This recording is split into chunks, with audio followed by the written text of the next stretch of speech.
tassa bhagavato arahato samma sambuddhassa. Namo tassa bhagavato arahato samma sambuddhassa. Namo tassa bhagavato arahato samma sambuddhassa. Friends, today we'll be studying the Magandiya Sutta from the Majjhima Nikaya. This sutta is rare, for here Buddha gives a teaching which finally results in Nibbana to Magandiya, who is a layperson and a non-Buddhist wanderer. Further, Magandiya disapproved of the Buddha's restraint of the senses and called him, this is in Pali, right? Guna Huno. That is a destroyer of growth, the killer of embryos,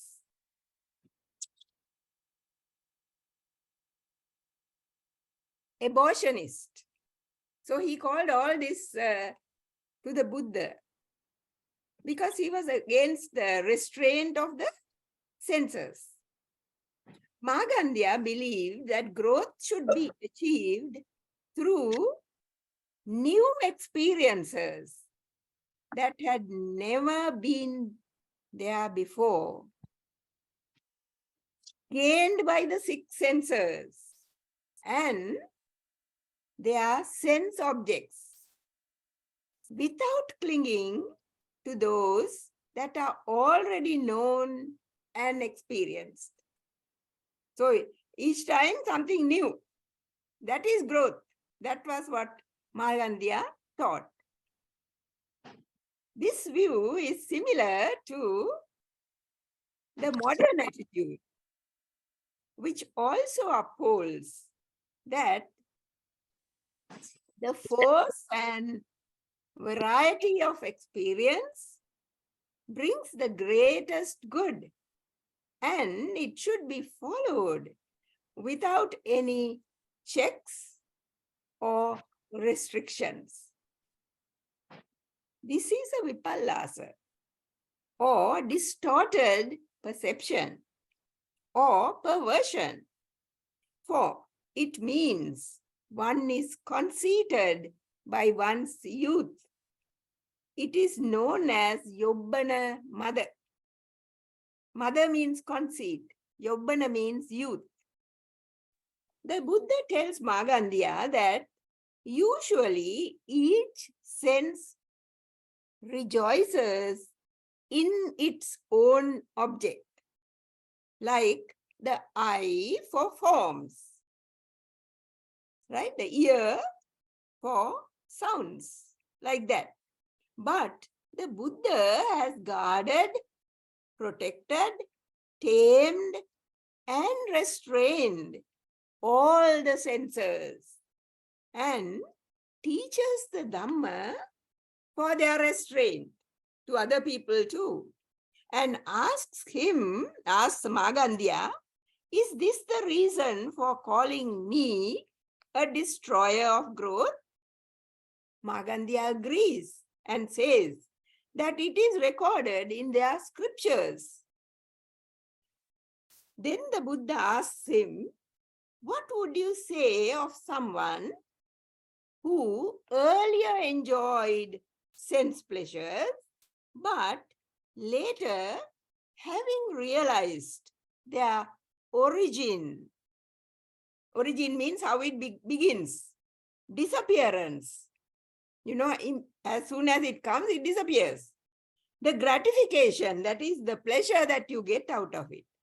Danger, there is danger in it.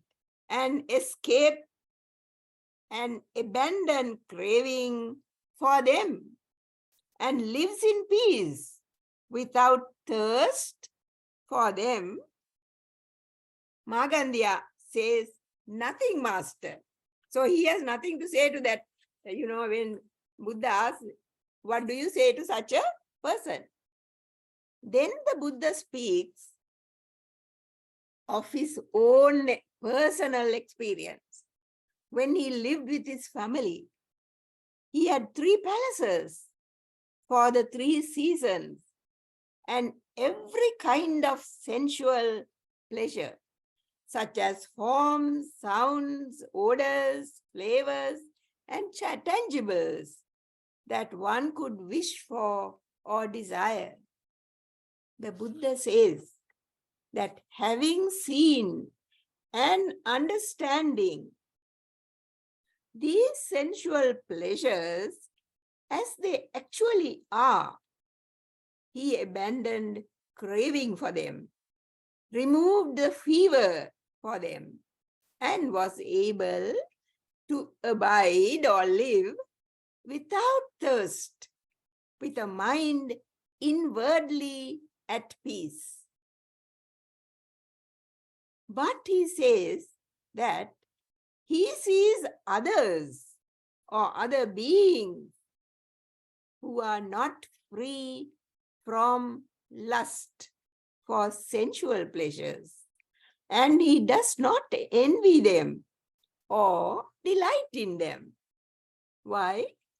Because the Buddha takes delight in a wholesome state that even surpasses divine bliss. Now, this is a reference to the 4th jhana, that is concentration, that leads to arahantship.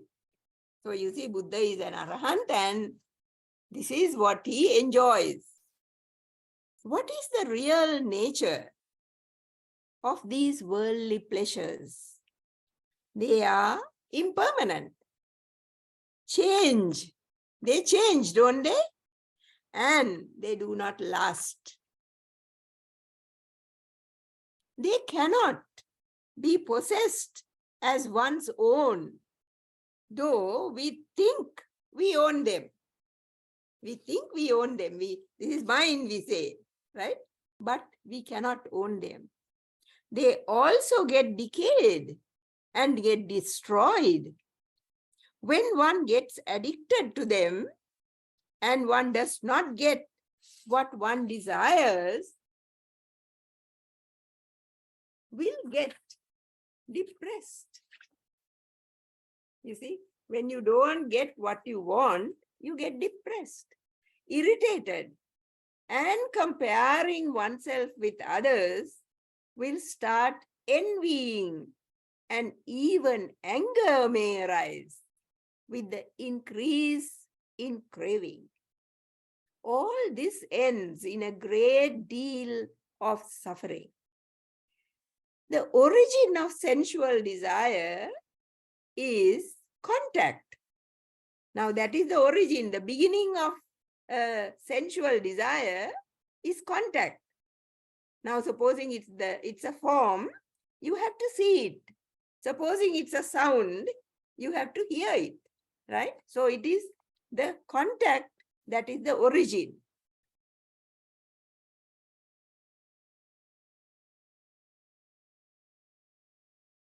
Now how does that happen? The contact is by bringing together the object, the sense faculty, and consciousness. Now, for instance, the sense faculty is the eye. The object is the form. Then to the two of them, consciousness must come. Then you see.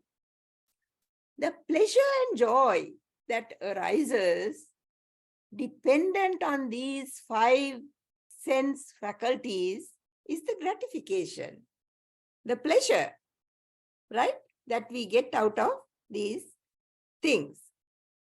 These same sensual pleasures cause danger to one who is going out. Now let us think of someone who is going out to earn a living. For she or he has to face the weather. The weather changes or risk by accident or loses one's job, or is underpaid, or one's property is destroyed by fire, water, or thieves, etc. Now, these are some of the difficulties or troubles that or calamities that can come to people by or through sensual desire, seeking for them. Due to these same sensual pleasures, quarrels with neighbors or relatives, siblings, friends, spouses erupt, and they can end even in death or deadly suffering. Even wars between countries are caused by sensual pleasures. We never thought of it, right? We think of other causes, but it's the sensual pleasures that cause even war. One who seeks delight in these sense faculties seeks delight in suffering and is not freed from suffering. For many deluded people, getting involved in sensual pleasure is the only way to find happiness. And they sometimes take to drinking alcohol or taking drugs or engaging in sexual misconduct as a means of forgetting their sorrows. But these experiences only increase their suffering, for they may fall ill or they may end up losing their wealth, position, etc. The escape from these is by the removal of desire and lust. That is by direct knowledge. By saying this, you cannot get rid of it. You have to have direct knowledge.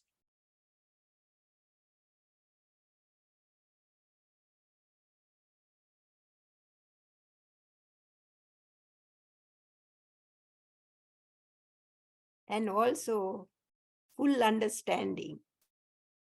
For example, if we take a sense faculty like the eye, one should know what the eye is actually.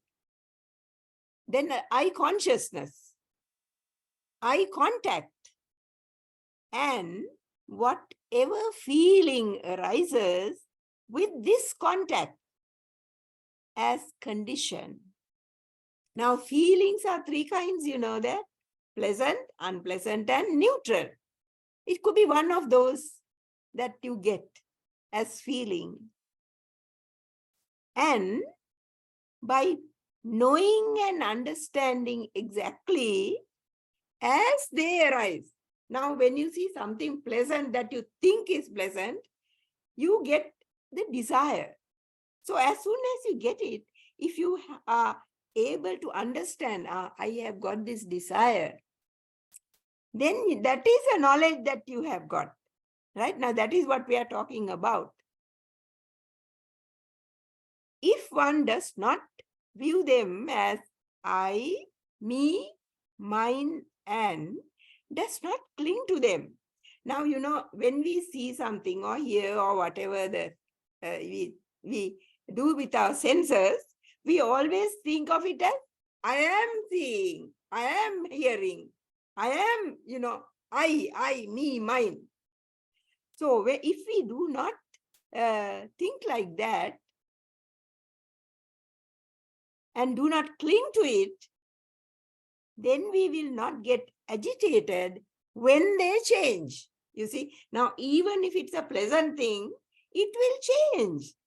In the same way, if it is unpleasant too, it will change. So therefore, when it changes, you don't get worried and does not mind when there is no delight. There is no infatuation or bondage. Bondage means clinging to it. You don't have it. Then you are not worried. When lust arises for a form, one understands there is lust in me. Now see, you see a nice form. And then you think how nice that person is. And you might like to get friendly with that person. Right? So like that, little by little, you want to cling to that person. And if you are not like that, if you understand, this is lust in me, this is the desire that is coming up. And if you see that, then that is Dhamma. You see, Dhamma that is directly visible. You are seeing the Dhamma then. And that is immediate. Immediately you see it. And you are inviting one to come and see. You see, now when you see the Dhamma, you invite it to come and see and to be personally experienced by the wise. Can you see? So when you are wise, you can understand. If you are not wise, then you cannot understand. You get overwhelmed by it and you cling to it and you suffer. Then one is able to let go of that same feeling. The Buddha presents many similes to prove to the deluded Magandiya how he is holding on to a wrong view regarding sensual pleasures. The first one is about a leper. A leper is it's a very dangerous kind of sickness that sometimes you get it, right? And so now the Buddha is taking such a person, a leper. Now a leper has sores all over the body and blisters in his limbs, devoured by worms. Sometimes there are worms also in the body. And by scratching, because it is very irritating and you start scratching. So when you scratch, it worsens and the pain as well as the sickness. The pain also increases and the sickness also increases. We too, now see the Buddha's simile, we too, by attaching to sensual pleasures, bring more pain and suffering on ourselves. The Buddha continues, if his friends and relatives find a doctor to treat him and cure him, he would be happy, independent, and go wherever he likes. Supposing he gets cured, right? Then, if he sees another leper, you see, someone who is just like him earlier, you see, like the leper that he was earlier before the medicine, devoured by worms and scratching his wounds and burning his body over a charcoal pit. Now, this is what they did at that time. Now, would that cured man envy this leper? The Buddha asked Magandiya. And he answers no. So Buddha says that as he has found, he means the Buddha, has found a greater delight in wholesome pleasure. Like the jhanas, he does not envy those low sensual pleasures. So he always calls them low. So Magandiya is feeling a little upset about these things, right? Again says the Buddha, if the cured man is dragged towards a burning charcoal pit, now this is not the man who is now suffering from leprosy. but the cured one is dragged towards a charcoal pit by two strong men. Would he like it? Or would he try to escape? Magandiya answers, he would not like it and he would try to escape. So Buddha asks, why is that? Now, can you see how the Buddha is, now Magandiya is not a very intelligent person at that time. Later, of course, he did. But at that time, he was quite ignorant. So Buddha is, through these similes, Buddha is instructing him,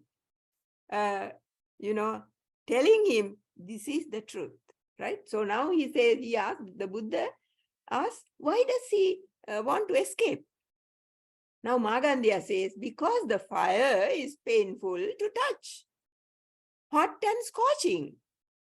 Then the Buddha asks, is the fire hot and scorching only now? Or was it so even before? Now Magandiya answers, it is painful now and scorching, and previously too, it was so. Fire is always scorching. Fire is always painful if you go and touch it. Then the Buddha firmly points out that the sensual pleasures too are very similar, for they are painful to touch, hot and scorching now, and they were so in the past, and they will be so in the future too, though people have a mistaken perception of them as pleasant. Right?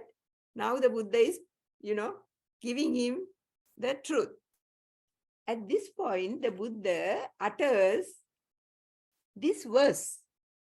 You can find this in the Dhammapada too. Now, Buddha says only 2 lines of the verse. The greatest of all gains is health. Nibbana is the highest bliss. Now, that's all that the Buddha says. Now, Magandiya agrees, imagining that Nibbana, that the Nibbana that Buddha is referring to is the same as what he thinks is Nibbana. You see, Magandiya also thinks that there is a Nibbana. Now, this is what he thinks of as Nibbana. He thinks that bodily happiness, now he, rubs his limbs like this and says, bodily happiness is Nibbana, right? So he says, this is health. This is that health. This is Nibbana. For I am now healthy and happy and nothing afflicts me. Now see how he thinks. So now when he says that, Buddha uses a simile to show Magandiya how they were blinded by wrong view, right? Suppose there was a man, now he says, suppose there was a man born blind and was unable to see anything. Hears that it's good to wear a white cloth. Now someone comes and says, it's good to wear a white cloth. Now this blind man thinks, if it is good to wear a white cloth, I must find a white cloth. And he goes around looking for a white cloth. Now, a crafty man cheated him by giving a dirty, spoiled cloth, saying it's a beautiful, spotless white cloth. And this man, blind man, he very happily wears it. So the Buddha asked Magandiya, if the blind man knew and saw, that the cloth was really white and beautiful, or took the seller's word on faith? Magandiya says that he did so out of faith. Then the Buddha points out that the wanderers are also blind and visionless. They do not know health or nibbana. They also believe their elders who have written this in their books. You see, they had got only these 2 lines. So they knew only that.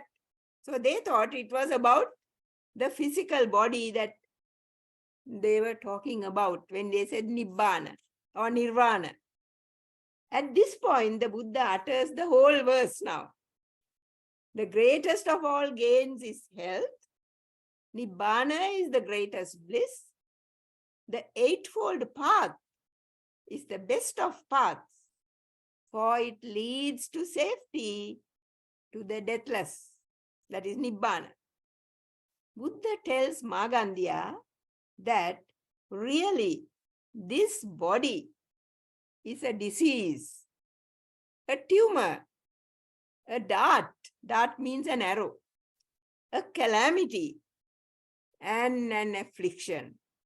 Though Magandiya thinks it's healthy and brings happiness.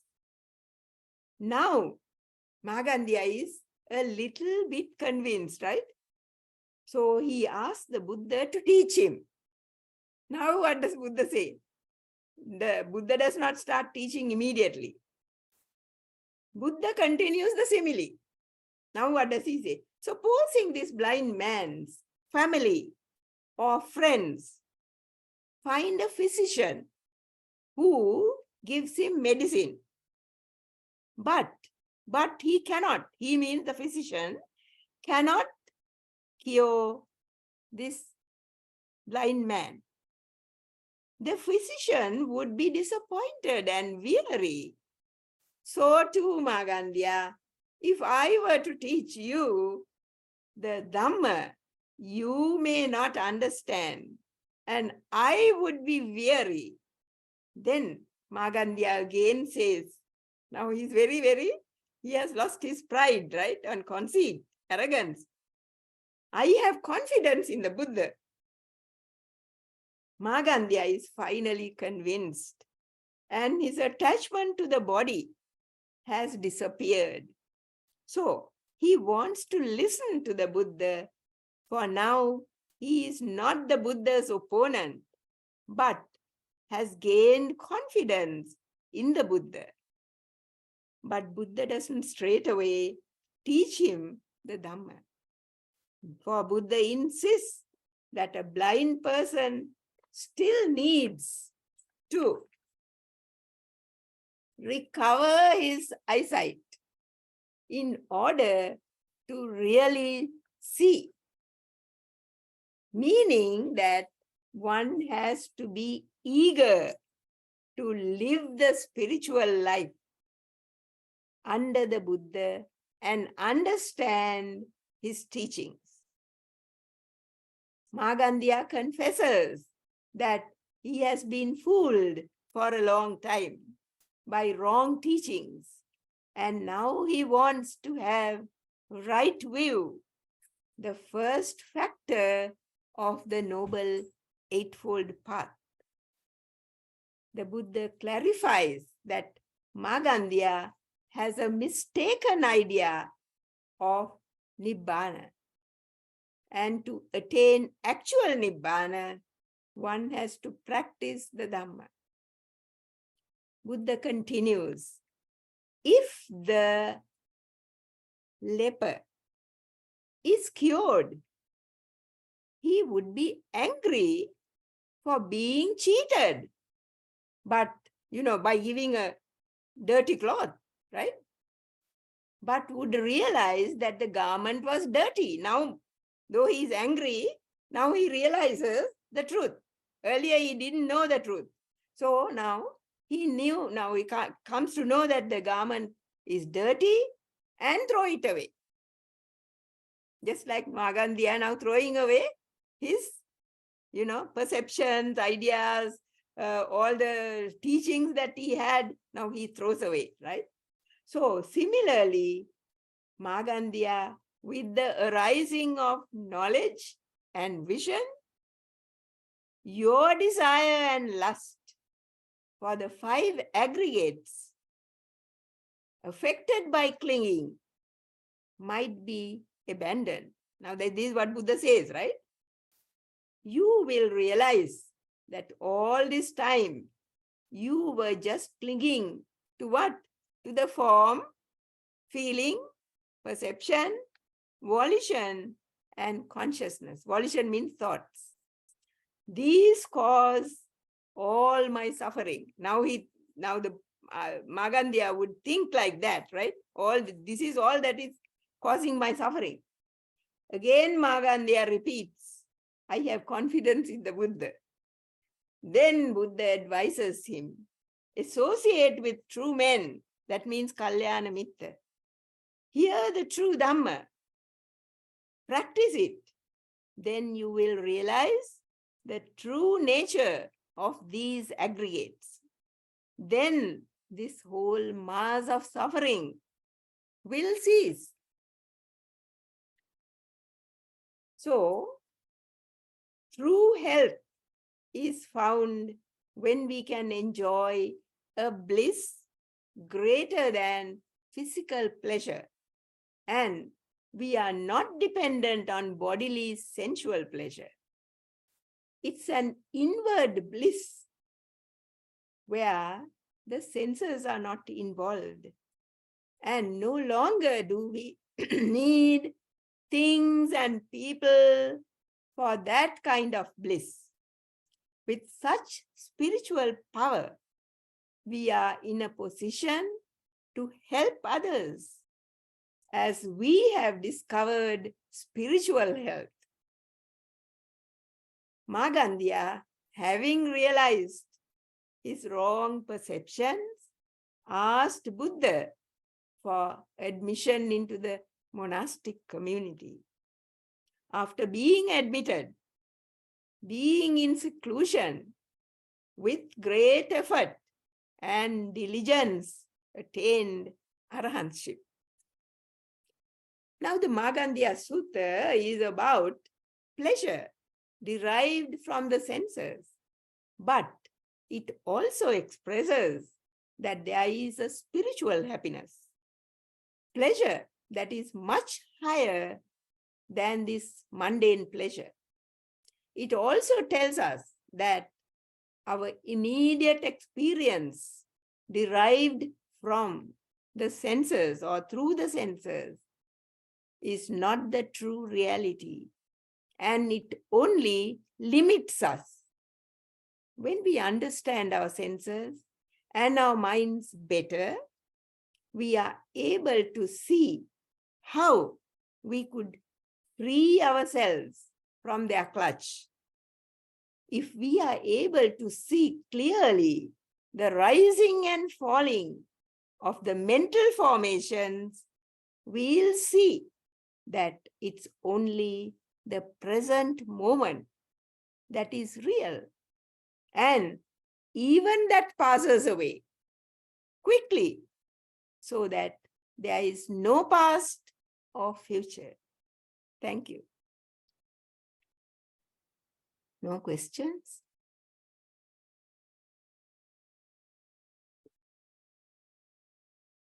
Shall we take a little meditation then?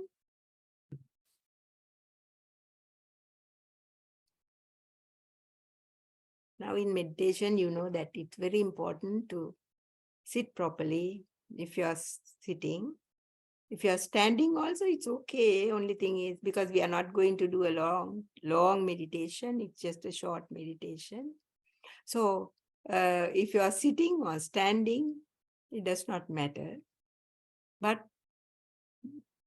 be aware of your bodily posture and how you are keeping the body. The body must be straight, the spine straight, the neck, the head, all that straight. And now if you are ready, let us take a few deep breaths. I think I would like to continue with what I started the other day. That is in the Chachakka Sutta. You remember we talked about the 6 senses. So this is also actually about the senses. So I thought that we could continue the same meditation that I started that day. And now we came up to this place where you take the different senses, the 6 senses, and you say, that was what I gave you the other day, that is that you will not cling to the senses, that is the eye, ear, nose, tongue, etc. And then not cling to their objects, that is the forms, the sounds, the odors, the flavors, the touch, etc. Right? And then we went to the consciousness, that is the consciousness. I will not cling to the consciousness, each consciousness. Now from there, I like to continue from there. So if you are seated properly, and if you have taken a few deep breaths, let us continue from there. Please close your eyes. Now think of what I'm saying to you and try to meditate on it. Try to think about it. I will not cling to feeling born of eye contact. Now, you know, the feeling comes of contact. If the eye comes in contact with the object and consciousness comes there, then feeling comes. Now, today we are going to say, I'm not going to cling to that feeling brought about by contact. I will not cling to feeling born of eye contact.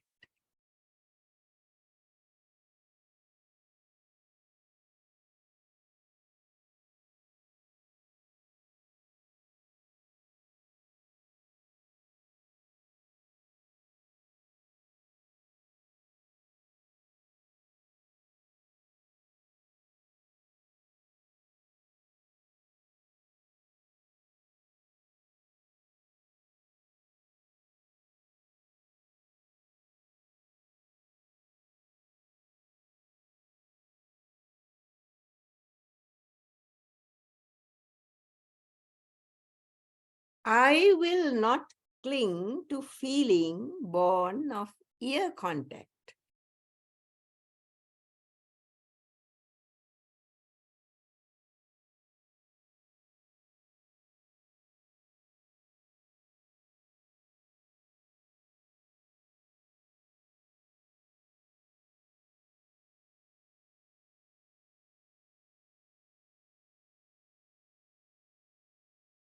I will not cling to feeling born of nose contact.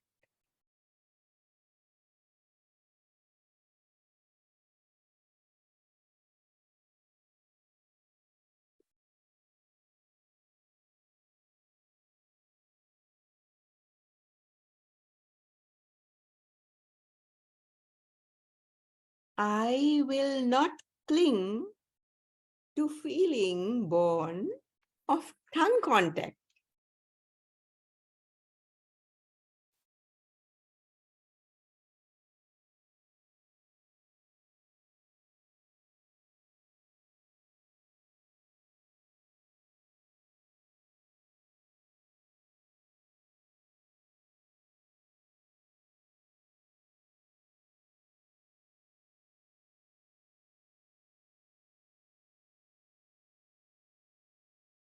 I will not cling to feeling born of body contact.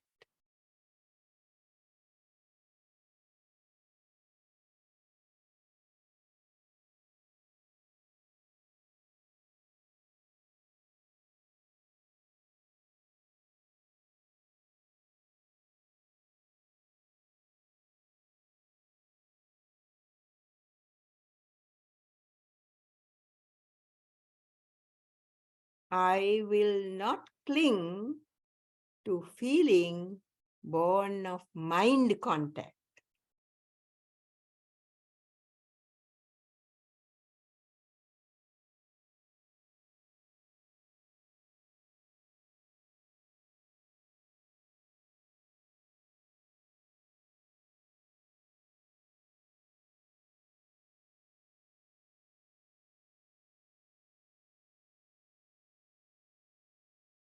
I will not be dependent on feeling born of these contacts. They are impermanent, anicca, unsatisfactory, dukkha, and non-self, anatta.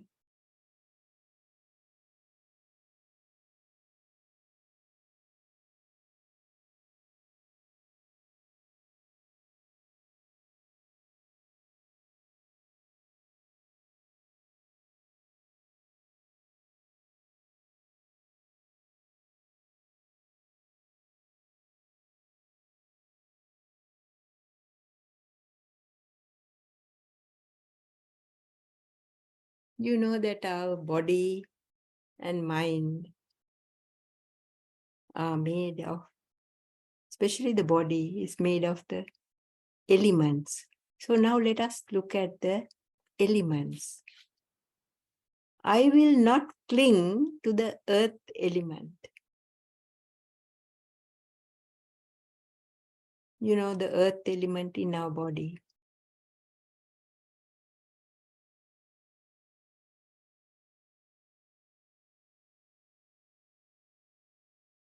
I will not cling to the water element in the body.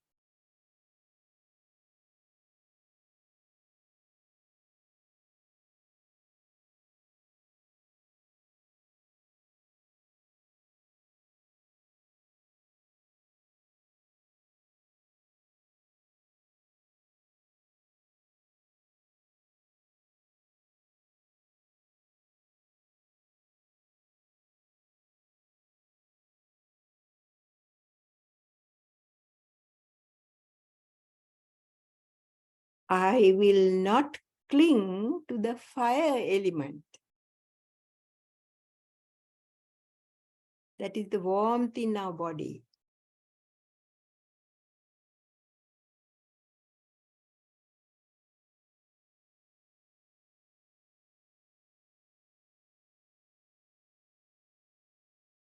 I will not cling to the air element.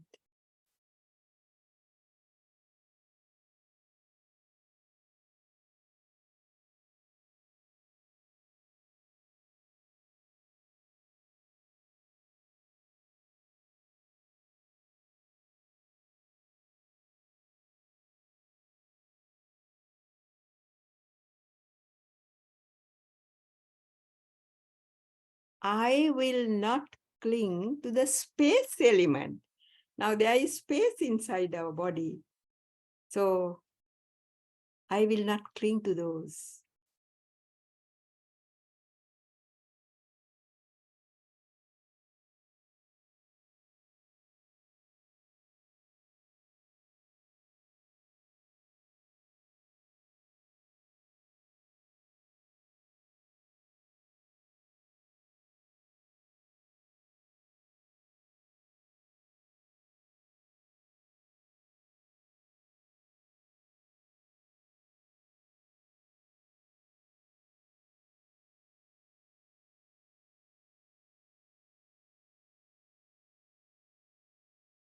I will not cling to the consciousness element.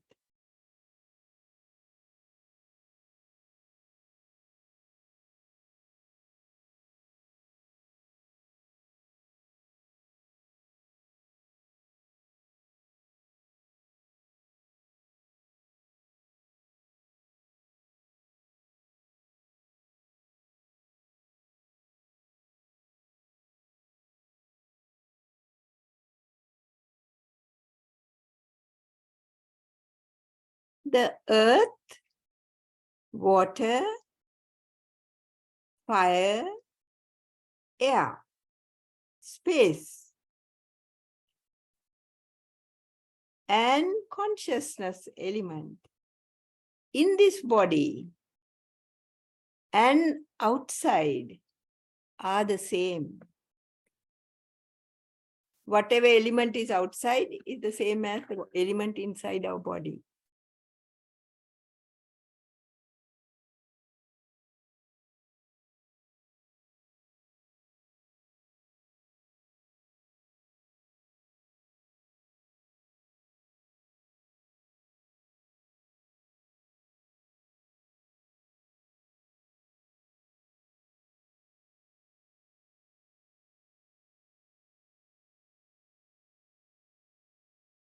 I will not depend on any of these elements. They are impermanent, anicca, unsatisfactory, dukkha, and non-self, anatta.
Now, please come back and open your eyes.